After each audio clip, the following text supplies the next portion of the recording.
And I don't have much hope in the church.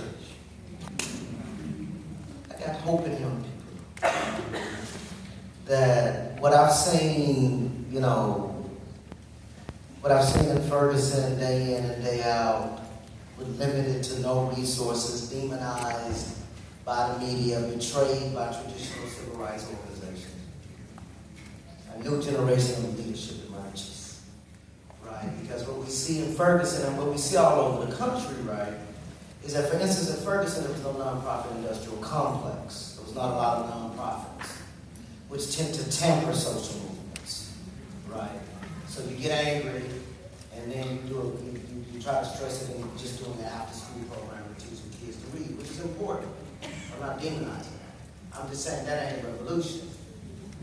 And so what's happened is this new generation of leadership has emerged, and I'm also heartened by the fact that the days of respectability politics are over, right? Because this movement is not led by suits and cufflinks.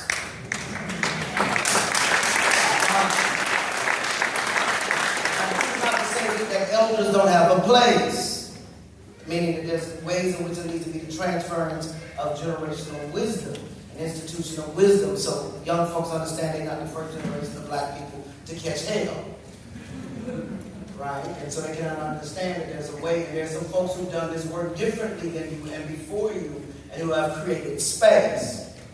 And so, but what I mean by the depth of respectability politics is that the leadership, particularly in Ferguson, that you've seen emerge, is a lot of just queer young women who have no use for the church. And I don't blame them.